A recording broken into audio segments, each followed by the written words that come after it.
What we can expect between these deals signed between China and Pakistan. We're joined by author and professor Anil Gupta, and a regular here on the show. He's also chair of strategy, globalization, and entrepreneurship at the University of Maryland's Business School. Good to see you. Very good to see you, Phil. There's a lot to talk about in this deal. $46 billion, that was expected. But what does it mean? Let's start with Pakistan. What do they get out of this? Yeah, I think for Pakistan, this is a very big deal, and particularly on the energy sector, because if you look at electricity, Pakistan currently has installed capacity of about 24 gigawatts. By 2018, according to these agreements, Pakistan will add another 40% as much. And they need it because there's the blackouts and they don't have a good infrastructure with respect to energy, right? So China's going to help them do that. Absolutely. In fact, I mean, without electricity, essentially the country almost literally remains in the dark ages. So who's going to pay for it? Who's going to pay for the bill? Well, I mean, initially, of course, it will be loans from China because Pakistan doesn't have the money. So, well, that's what I was getting at. China is going to loan Pakistan the money so that Pakistan can turn around and buy the equipment from China. Is that correct? But I mean, of course, these are projects, yes. But fundamentally, you're right that China will loan the money. But at the same time, the whole point is that infrastructure is the foundation for building an economy. And so if infrastructure, if electricity, if roads help Pakistan grow at a faster pace, which it does need to, because Pakistan has been growing at about 4% a year for the last 10 plus years. Can I ask if this is the clean energy or the dirty energy? No, I think for Pakistan, or a mixture of the two. No, I think it's all clean energy, or almost all clean energy, because Pakistan, unlike China or India, actually doesn't rely on coal, or almost does not rely on coal. China relies on 80% on coal for energy. India relies about 70%. Pakistan relies less than 5%. So actually, Pakistan's electricity comes from oil, comes from gas, and comes from hydro. So actually, bulk of it is really all clean energy, by and large clean, relatively speaking, compared to coal. So this is a win for Pakistan. China obviously is a win for them as well, especially for the companies that are going to be involved in this trade deal. Yes. What else besides the energy deal itself? There's also a free trade zone as well, right?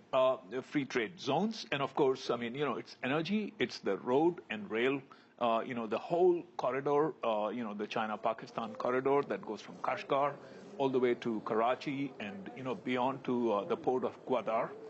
And so I think, that when you build electric capacity, electricity generation, when you build road and rail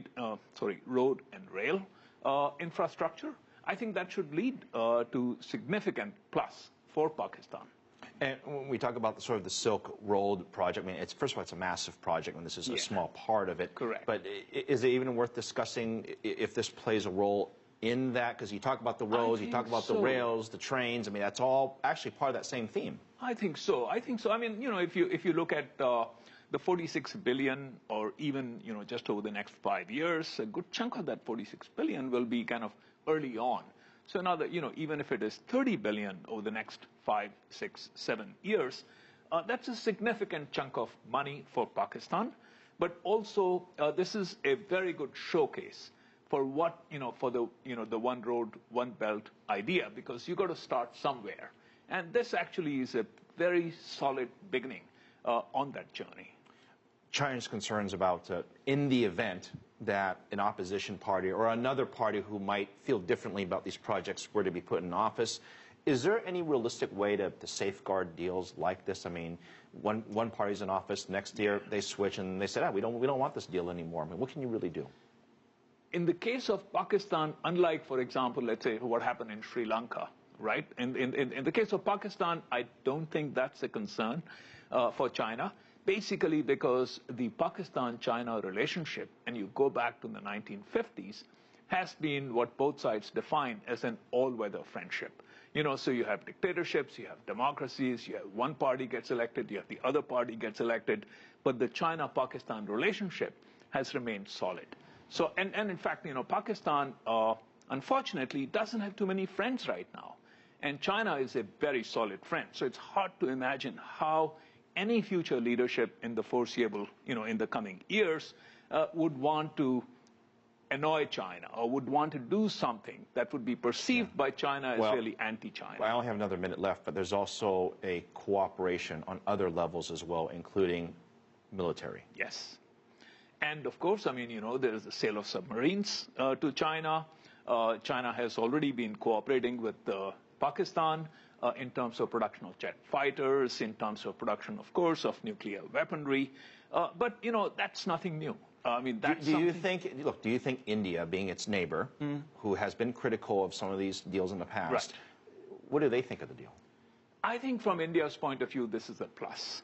Because basically, a Pakistan that's economically doing better, that has electricity, that has roads, that has rail infrastructure, is a Pakistan that is likely to be more stable, less likely to be susceptible to falling, essentially, to internal, perhaps, fragmentation. Yeah. And neither India nor China want Pakistan to become unstable or to become fragmented. So I think India ought to welcome this development.